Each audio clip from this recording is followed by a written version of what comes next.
With a loud scream, on the night of the 14th of December 1861, Queen Victoria gave first vent to her grief. Her lifetime of mourning for her husband, Albert the Prince Consort, had begun. That night, the Prince Consort died from typhoid. Queen Victoria was my great-great-grandmother. There's no doubt that the death of Prince Albert led to a period of great uncertainty for the monarchy and the country. The Queen shut herself away with her family and household at Osborne on the Isle of Wight or at Balmoral.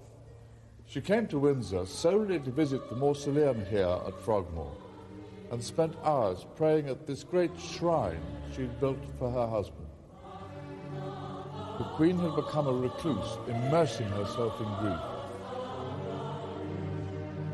The Queen wore black for the rest of her life. Her court had to dress in half-mourning. Even estate workers at Balmoral dressed in black kilts. Shops in London ran out of black material. Railings all over the country were painted black and have remained so ever since. A whole industry grew up, supporting the cult of death.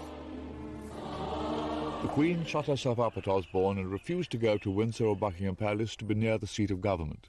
With Albert gone, she couldn't cope and said she feared she was becoming unhinged. One morning at Osborne, she was heard shouting in desperation by an open window. I will!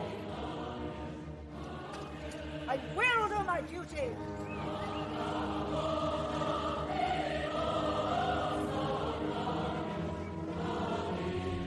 She struggled to do her duty. Privy Council meetings at Osborne were strange affairs. First, ministers had to travel down from London to the Isle of Wight. Following this letter, we most humbly submit that your Majesty will, by your order in council, authorise the transmitting of a draft of a royal charter for erecting the British settlement in the Bay of Honduras into a colony, to be called the Colony of British Honduras.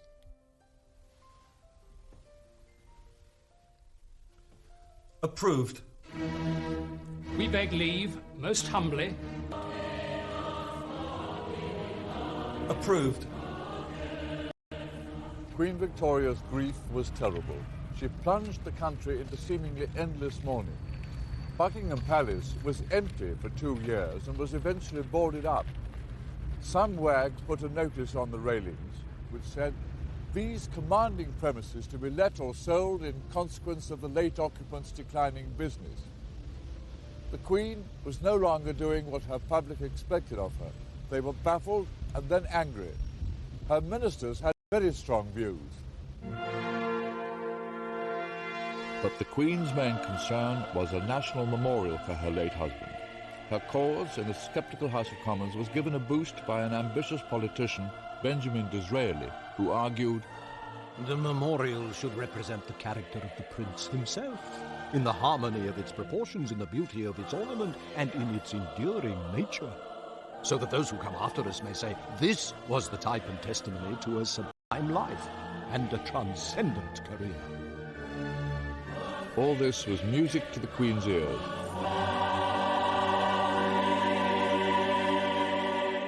Later, after Disraeli carried the vote through Parliament, he was invited, along with other ministers, to the wedding of the Queen's eldest son, Bertie, the Prince of Wales, to Princess Alexandra of Denmark at Windsor. The Queen in black watched ghost-like high up from a gallery. After the ceremony, there was the obligatory photograph with the bust of Prince Albert. At the end of 1864, an event at Osborne lifted the Queen from her misery. One morning, she saw on the terrace John Brown, Prince Albert's favourite gillie from Balmoral. The Queen had asked that he be brought south to help her take up horse riding again. That day, Queen Victoria appeared happy. Brown was suddenly always at the Queen's side. She refused to go anywhere without him. She felt safe with him and gave him the title the Queen's Highland Servant, answerable only to herself. But Brown, the swarthy Highlander, became known as the master of the court and the shadow behind the throne. Brown's manner with his sovereign did appear to be rather brusque. What are you doing with that old dress on you again for? nigh on Greenwim for like a care, I'm thinking. That's enough. John Browne was strongly disapproved of by the court for his over-familiarity with the sovereign, but he gave her the reassurance and protection she appeared to need.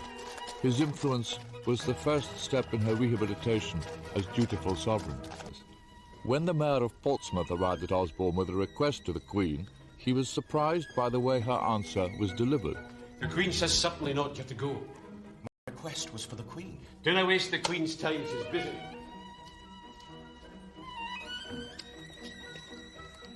But nothing Browne did seemed to alter the Queen's affection for him.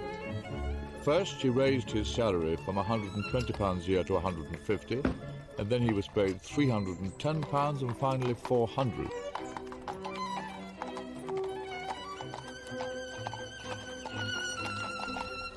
The cruel title of Mrs. Browne reflected the discontent now being felt within the country.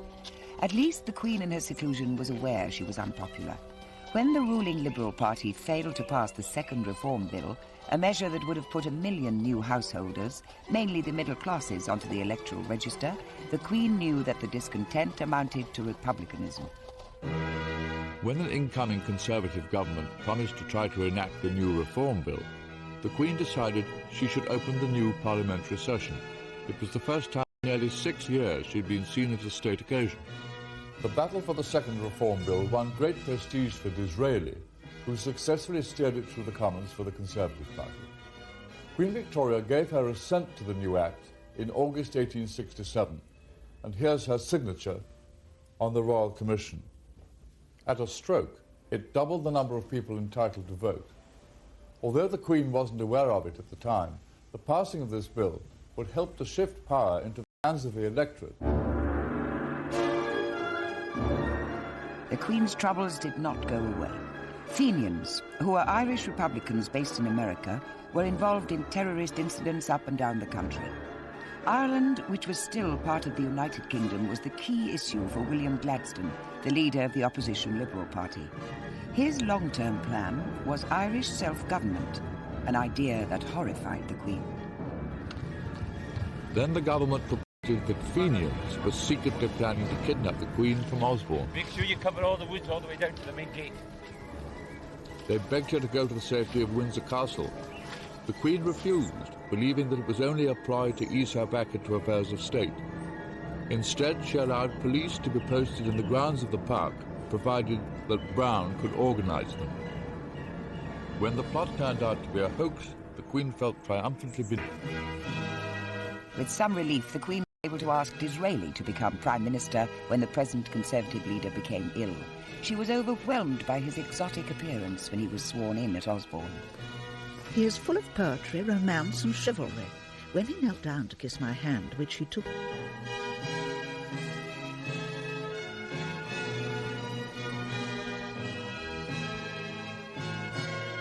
There began an extraordinary relationship between Sovereign and Prime Minister. Disraeli needed the support of the Queen in his duel with the opposition leader, his great rival William Gladstone. So Disraeli set out to flatter and charm the grieving widow. As long as we are advised of your proposals, you see, we need to know. He hopes that in the great affairs of state your Majesty will deign not to withhold from him the benefit of your Majesty's guidance.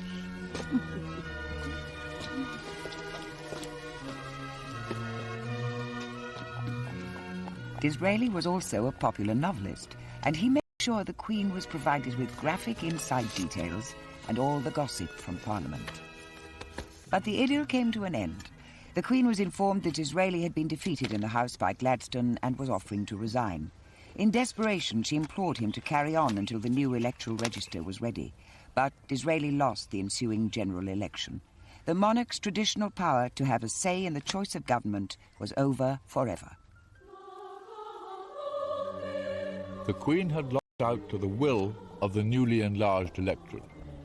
As Disraeli gracefully bowed himself out of the Queen's presence, Gladstone, his great rival, marched in.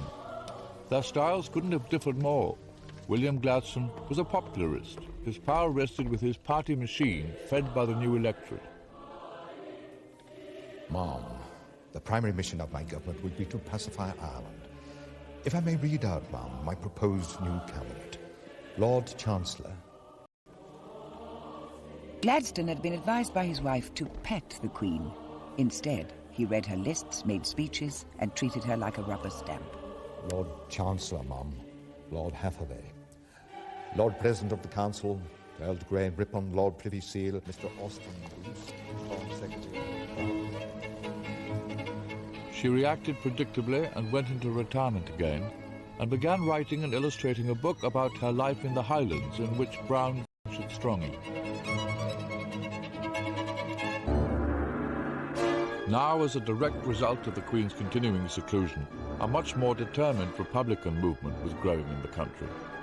The Marseillaise was sung in Trafalgar Square to celebrate a new French Republic, and a pamphlet was published entitled "What Does She Do With It?", asking how the Queen used the money voted to her by Parliament. There was a family conspiracy to try to get the Queen back to duty. Princess Victoria, her eldest daughter, organised a secret round robin to be signed by 7 of her brothers and sisters in the following terms: "Are startled at the murmurs of discontent which reach us.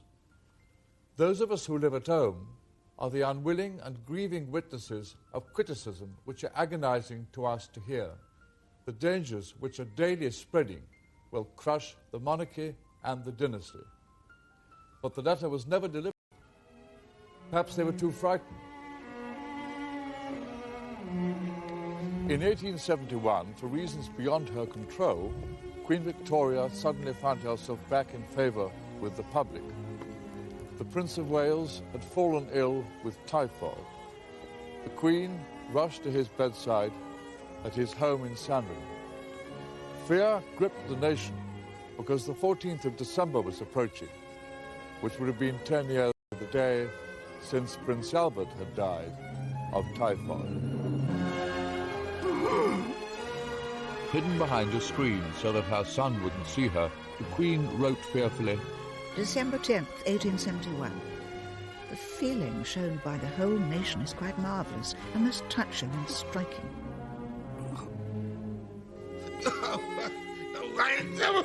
And on December the 13th... This really has been the worst day of all, and coming so close to the sad 14th filled us, and I believe the whole country, with anxious forebodings.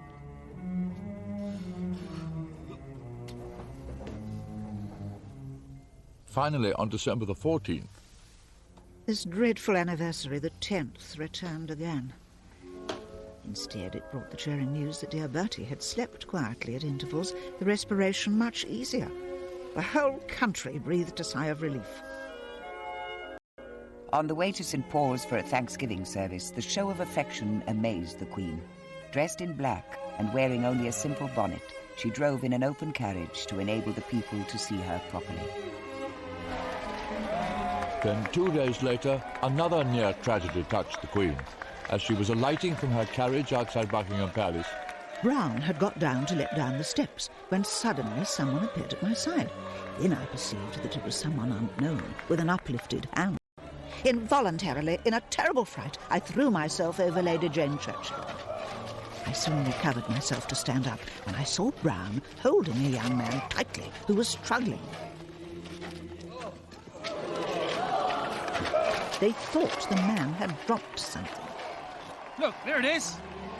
I then did see shining on the ground a small pistol. This filled us with horror.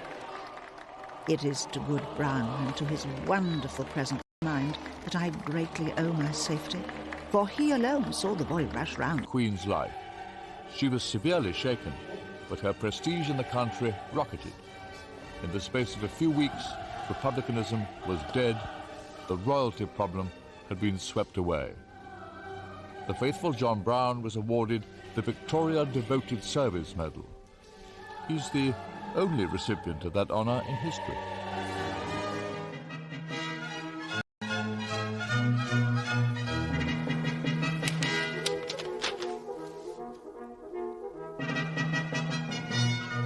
We have a large Conservative majority.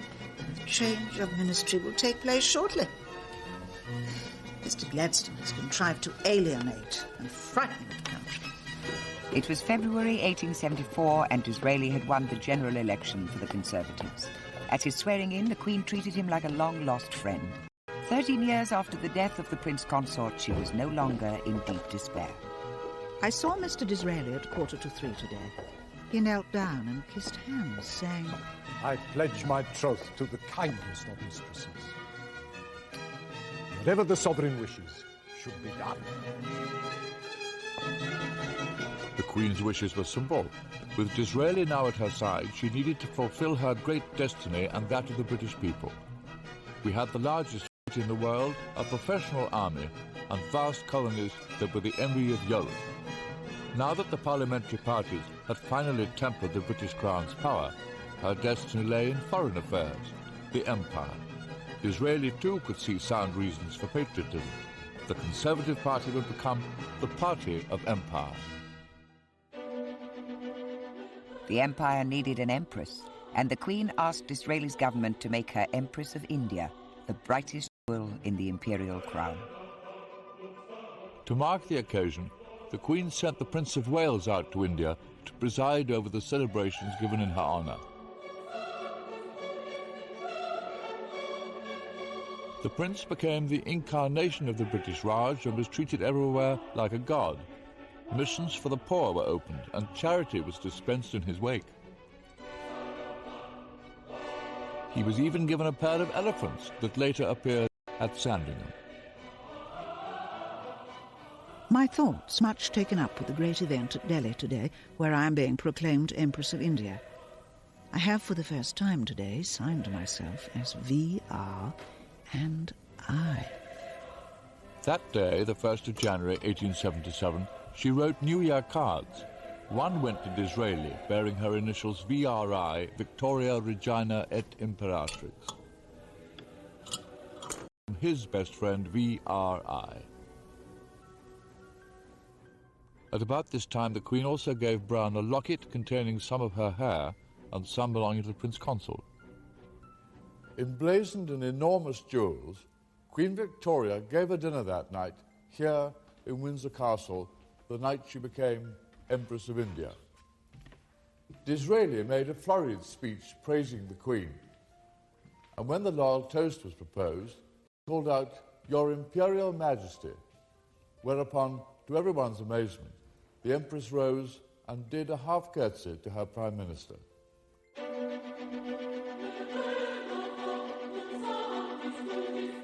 Later, the Queen had the Durbar Room added at Osborne House. It looks like an Indian temple, but its architecture is rather surprising, sitting in the middle of the Isle of Wight. The Queen was mesmerised by India. The corridor next to the Durbar Room is lined with portraits of her Indian subjects. As well as Maharajas in their magnificent costumes, she commissioned pictures of ordinary people. Here we see soldiers, a potter at the age of 102, a carpet weaver, silk spinner, coppersmith, servants, farmers and children. They represent the close affection that Queen Victoria held for the people of her subcontinent. The Queen took her role as Mother of the Empire seriously. A chieftain from the Gold Coast visited and asked whether he could take back one of her mourning bonnets to Africa as a ceremonial crown. O mighty Queen, give me alone the right to wear it, and this pass to my successors. The Queen was happy to oblige. Disraeli's foreign policy echoed the sovereign's grand vision. Received a box from Mr. Disraeli with a very important news that the government had purchased the Viceroy of Egypt's shares in the Suez Canal for £4 million, which gives us complete security for India. It is entirely Mr. Disraeli's doing. It is just settled. You have it, madam. The French government has been out-generalised. Next day, Disraeli, with a theatrical flourish, presented the Queen with the share certificates. The Suez Canal coup was entirely the doing of Mr. Disraeli, who has very lofty views of the position the country should hold. His mind is so much greater, larger, so much quicker than that of Mr. Gladstone. And Disraeli was asked to sit, the first Prime Minister to do so at a Queen's audience since Lord Melbourne 40 years before. The Queen at 60 was working harder than she'd ever worked in her life. She was immensely popular with her people armies, and they approved of her vision of imperial power. Disraeli may have given her the impression she'd achieved a permanent position overseeing the empire, but Gladstone had other ideas. Preparing for the fast-approaching general election in 1880, Gladstone was making a series of electrifying speeches in his Midlothian constituency and elsewhere. He attacked the colonial wars which had done so much for the prestige of the Queen and the country. Pleading for the rights of the savage, he denounced the title of Empress of India as theatrical bombast and folly. By appealing directly to the nation in this way, the Queen believed that Gladstone was usurping her role. But when the Liberal Party won the election, the Queen was faced with the alarming prospect of Gladstone as Prime Minister again. She will sooner abdicate than send for that half-mad firebrand. Others but herself may submit to his democratic rule, but not the Queen. There must be no attempt to change the foreign policy, no change in India, and no hasty retreat from Afghanistan.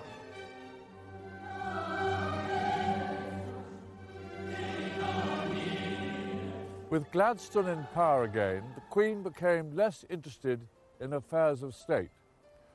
When she was spending time at Balmoral, she often preferred to stay here at the Glassholt, her house on Loch Mick, some miles away from the castle.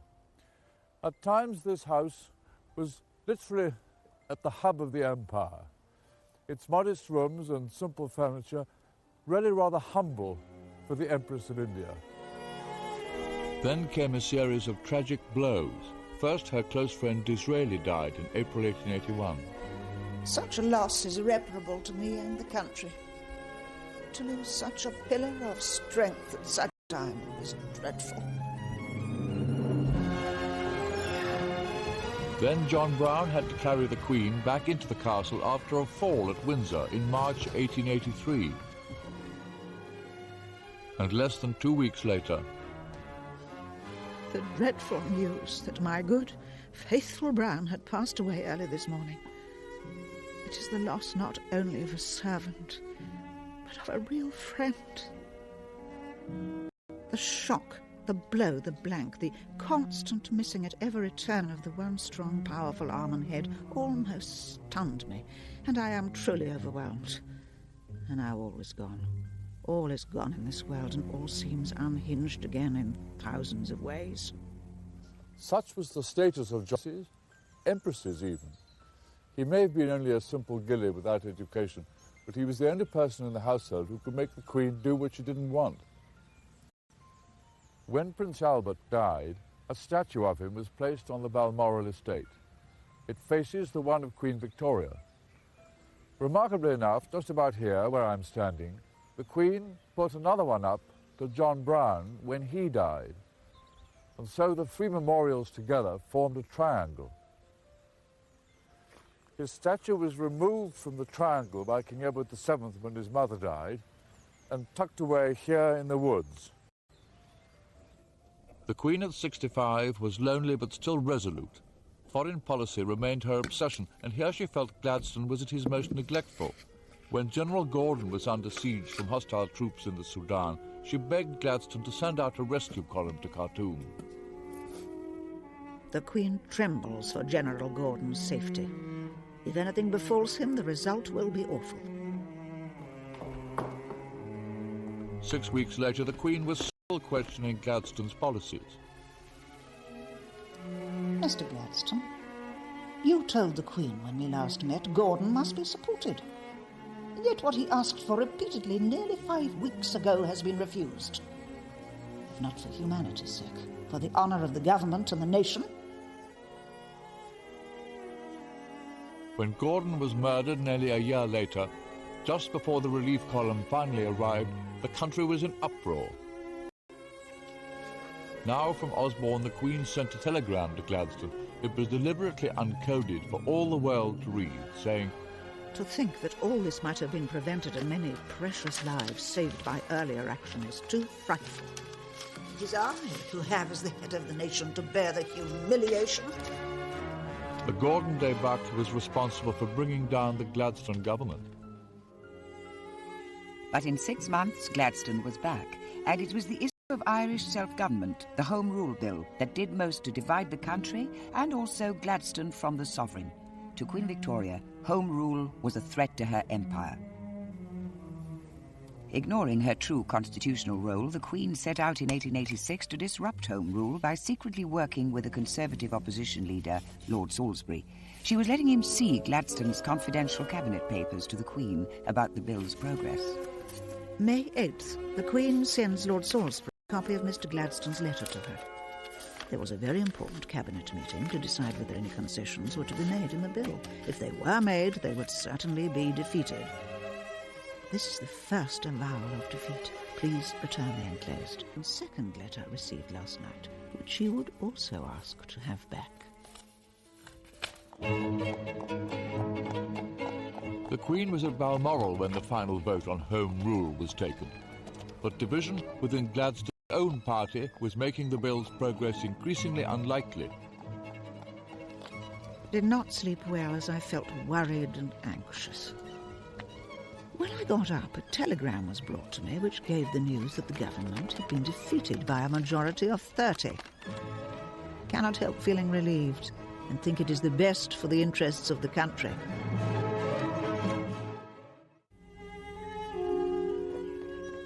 More than 30 years earlier, in the halcyon summer days at Osborne, the royal children gave a regular afternoon tea party in the Swiss cottage for their parents, the Queen and Prince Albert.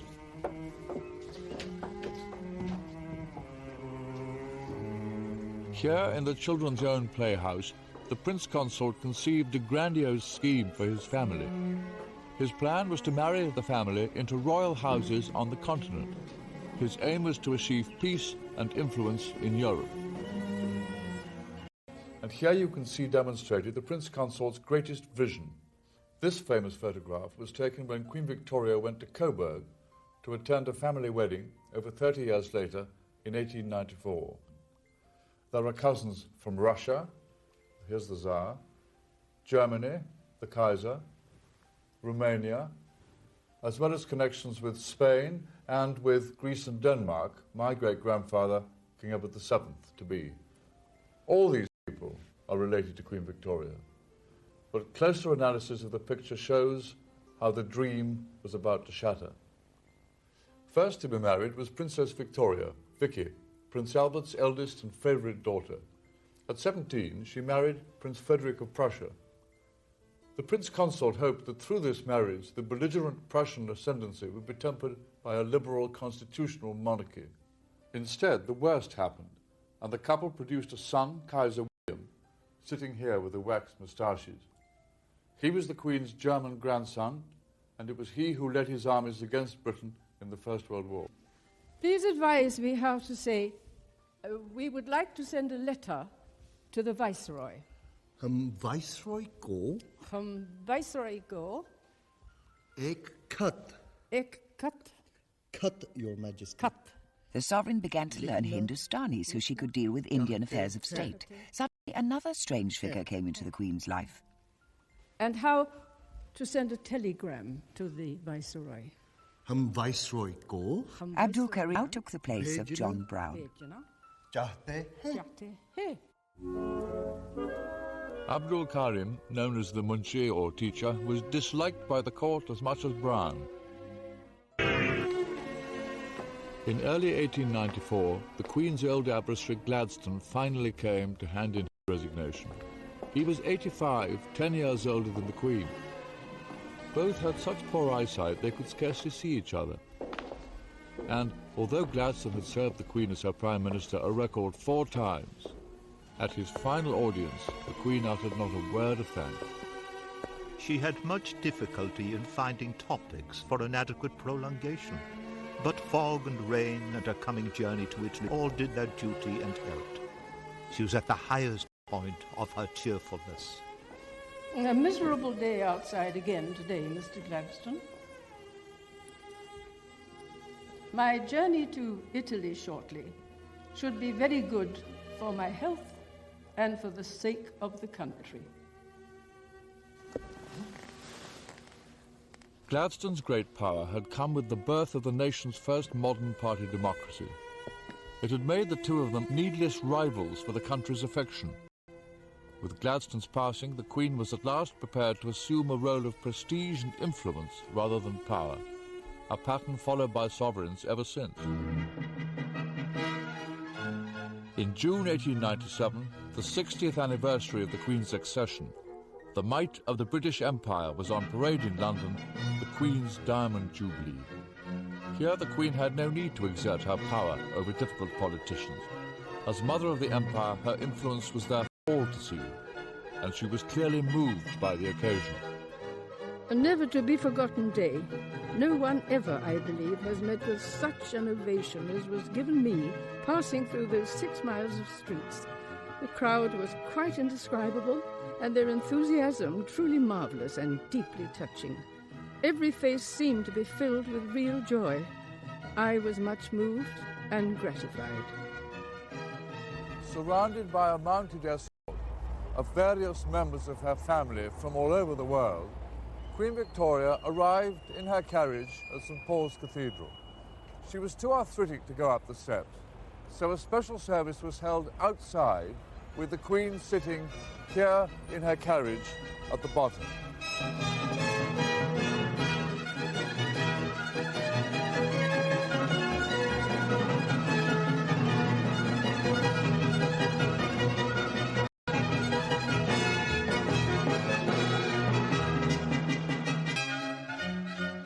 That day, for the first time, the Queen used telegraph to send her Jubilee message around the Empire.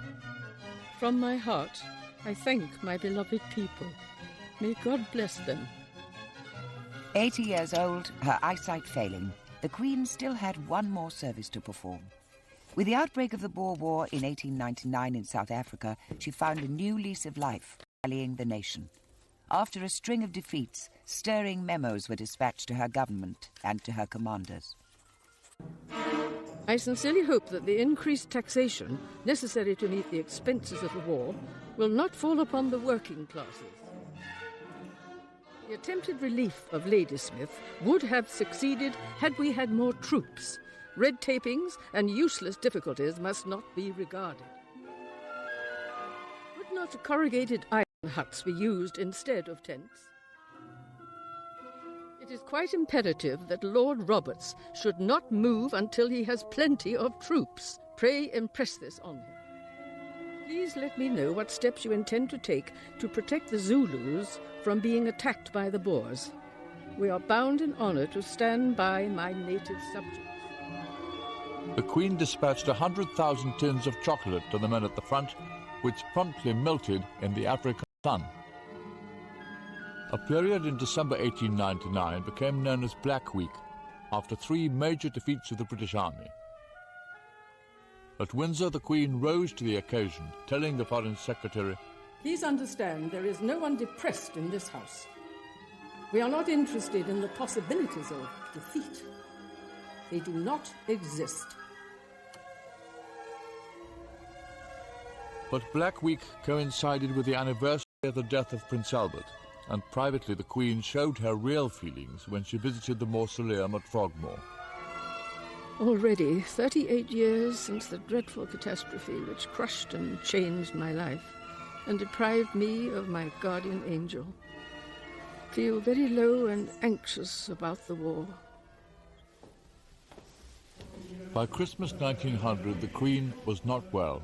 She was sleeping badly, eating nothing.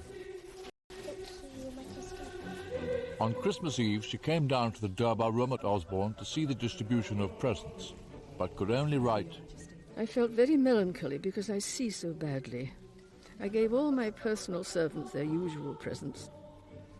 I took a little supper in my room. On January the 13th, 1901, the Queen's journal, the diary she had written for 69 years, finally came to an end with, Artress going with me. Rested afterwards, then did some signing. The Queen was taken ill, and she slowly began to sink. From all over the country and from Europe, members of her family began to assemble at Osborne House.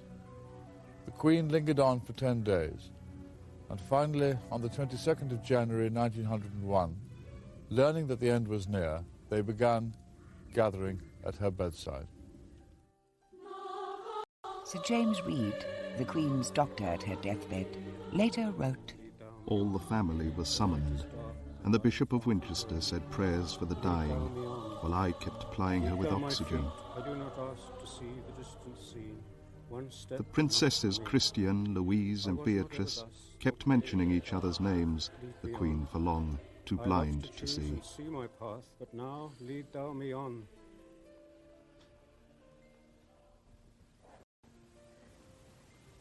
Dear Mamma, it's Beatrice. Lenten is close too.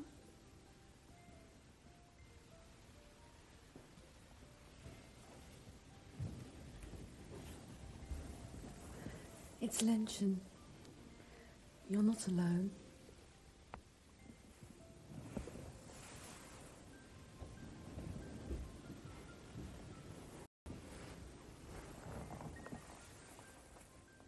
It's Bertie.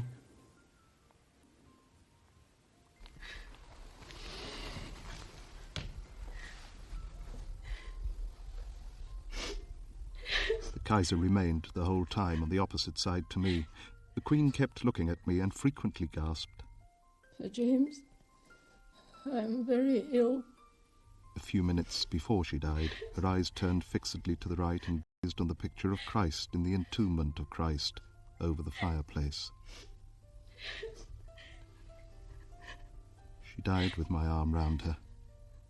I gently removed it, let her down on the pillow, and kissed her hand. When she died at 6:30, I had for the last hour been kneeling at the right side, supporting her in a semi-upright position, helped by the Kaiser, who knelt on the opposite side of the bed. The Queen wanted a white funeral. A picture of her was painted at Osborne, looking serene in her final sleep, dressed in white. The death of Queen Victoria marked the end of one of the greatest eras in the history of this country. But there was one final twist. She'd left a secret list of keepsakes that she wanted placed in her coffin. Some were from Albert and from everyone. Sir James called in members of the family to see her, and Princess Alexandra was the last, and she arranged white flowers over her, so she looked beautiful. And then they all left, and he put a photograph of John Brown in her left hand, as per her instructions, and a lock of his hair, which he wrapped up in tissue paper. And then he covered her up with the white flowers which Queen Alexandra had put there. And then he called in the rest of the members of the household to come. Do you think that Queen Victoria's children were aware of some of the things that she'd been asked to have placed in her coffin? No, only her maids and dressers and Sir James, who did the arranging himself. Here they were for the first time, these instructions. They'd only been seen by Sir James and those few dressers.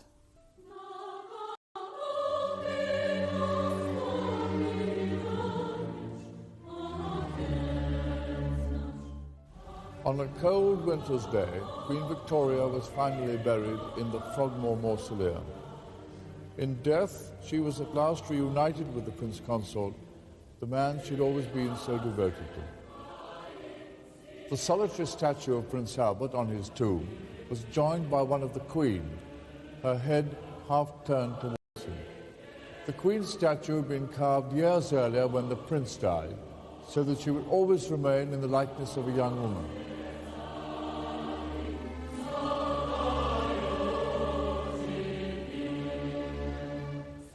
Inscribed above the door of the mausoleum, in Latin, are these words by Queen Victoria. Farewell, best beloved. Here, at last, I shall rest with thee. With thee in Christ I shall rise again. When the burial was over, it began to snow. The Queen had got her white funeral.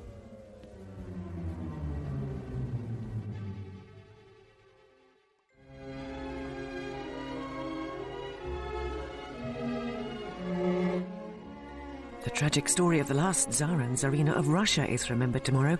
Nicholas and Alexandra, that's at the same time. Coming up in a few minutes on UK History, gaze upon the face of Tutankhamun.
He didn't really go there very much while she was alive, but after she died, they began this practice of annual summer holidays in which the whole family, all the children, and progressively more and more grandchildren would assemble. And he attached enormous importance to this. Every August, we all look forward to the fact that there would be a change in Mullaghmore. You'd have a pretty distinguished guest with a fairly large entourage who would visit the area every August. Shadow 5 was the focal point of their holidays, and they spent probably most of the time on the actual boat. He'd been coming to the Irish village of Mullaghmore for nearly 20 years. Despite the continuing violence just a few miles across the border in Northern Ireland, Mountbatten, a grandson of Queen Victoria, believed he was safe. I know it was much more intense, the security, but in August 79, there was just myself and a uniformed colleague on protection duty during the daytime. Throughout the 70s, the IRA